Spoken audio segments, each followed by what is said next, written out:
Oh, you're already in there, ready to go. All right, Tony, hit it.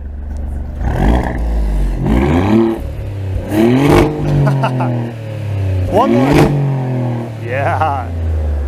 Maserati's alive and well here in 2023. I just drove the new GranTurismo. Maserati invited me out to Miami Beach, 2.5 hour drive from where I live in Naples.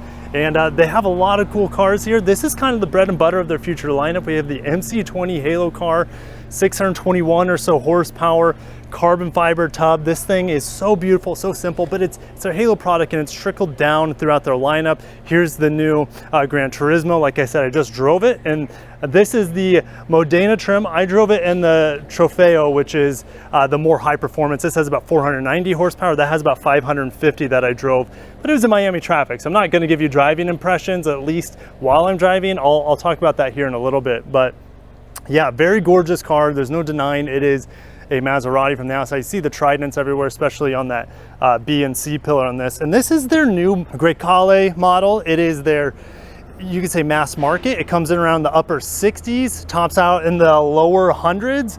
And this can actually get in this Trofeo trim. This actually can come with the Nettuno twin turbo 3-liter twin combustion engine, and this model can do like it's super fast. I'll put I think it's 170 miles an hour or something like that, 0 to 60 in around 3.5 seconds.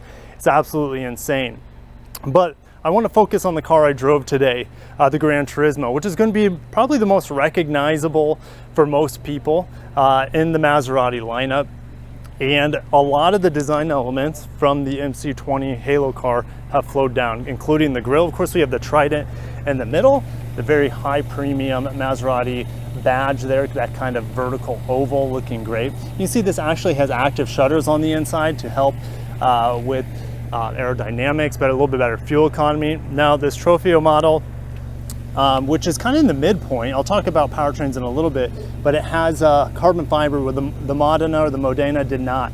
The headlights look amazing. They look like they're pulled straight out of the MC20 as we come around to the edge. And this is a design piece that is kind of strange in photos, but when you get up close to it, you start to see it's actually functional. So you see this mesh pattern or mesh grille right here that helps channel air over the hood.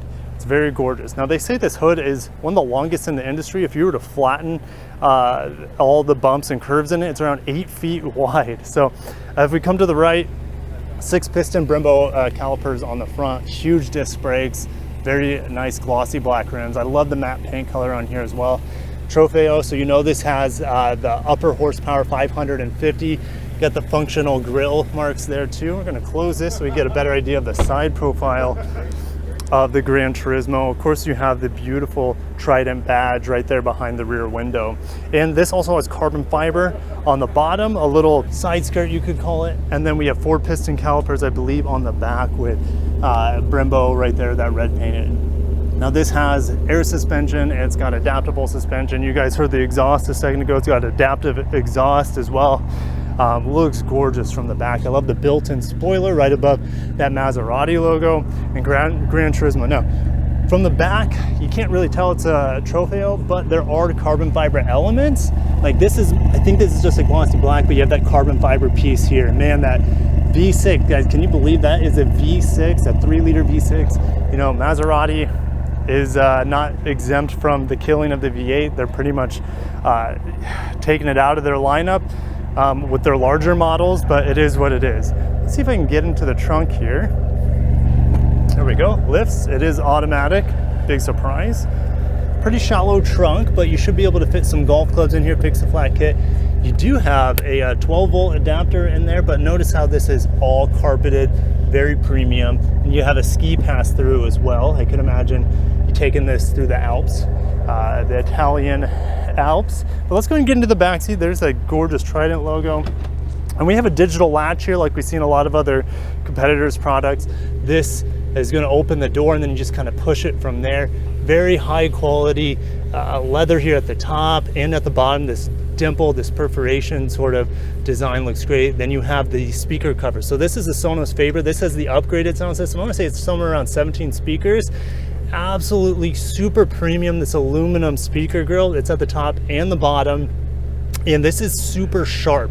If you run your finger against it, it's like a razor. It could probably cut you. Glossy black window switches. And then there's also, I don't know what that button is. It looks like it, oh, that's your manual release for opening the door, maybe if the battery's dead. Aluminum Maserati skid plate, cold to the touch. Look at this seat, look at this red. It is very striking. That's what you want in a car like this. I love the thigh extension there. But let's go ahead and pull this seat forward. You know, Maserati said this is a seats for adults, and I'm not 100% sure on that. I'm gonna try to fit in the back. We have 2 USBs back here.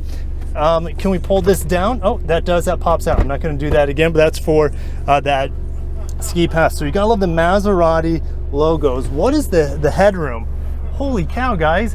My head is actually underneath the glass. I'm not gonna shut the seat. If you can see the seat, I'm not gonna shut that. These look like maybe the ventilated seat intake or something, but yeah, look at that. I actually have headroom because my head sits behind this structural brace above me. Gotta love the individual, yeah, it is individual because there are fins that point this way, there are fins that point that way for the other passenger, and you can shut that off if you want to. Little cup holders here, nice carbon fiber touch. Again, we have that Sonos Faber sound system speaker grill cover that looks amazing back here. This is maybe the only hard touch piece I've found in the whole vehicle so far. But yeah, let's go and get in the front seat because that's what it's all about. Motorized takes its time. Huge paddle shifters here. As I get in, close the door. Sounds very premium. Love the headliner all the way throughout. There's a head-up display in here, fully digital screen right in front of me. And yeah, 12-inch screen. I think this is a 12-inch screen here. Another screen for your climate control.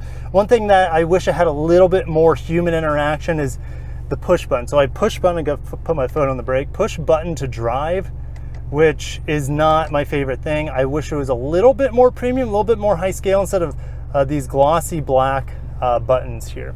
Digital clock here, but it's cool. I like the little Maserati logo. It's well done for a digital clock. I love the stitching on the dash, digital rear view mirror. Huge headroom, guys. Look at this. Tons of headroom in here, and there's no like glass roof or anything, so that helps with the breathability of my headroom. Made in Italy, no surprise. Got the Italian flag there. GranTurismo on the dash. Touch points are all very, very premium, very high quality. If we open this up, just a little catcher here, maybe for a deck of cards or a set of keys. We have a wireless charger underneath the screen. I kind of like that hidden placement.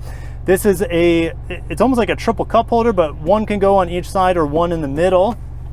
And underneath here, a couple more USBs, the key. Now, quick impressions when driving it. While I was in Miami traffic, the steering felt pretty light at low speeds, which is great for maneuverability, but with the different drive modes that you can change right here, it becomes a completely different monster. So this Corsa mode is exclusive to this Trofeo trim level. It is not available on the Modena. And then you also have the Sport, the GT, the Comfort, and my gosh, talk about comfort in this thing. Not only am I very comfortable, it soaks up the bumps really, really well, which I wasn't expecting. I was expecting this to be a little bit more firm and more sporty, but it can do that with just the presses of this button. If you want the suspension to get tighter, but not affect the transmission or the shift points or the fueling, yeah, you just press this button, okay? So stiffen up the suspension without changing anything else, which is a pretty cool feature. And let's go ahead and get underneath the hood. And that's the last thing I'm going to talk about here.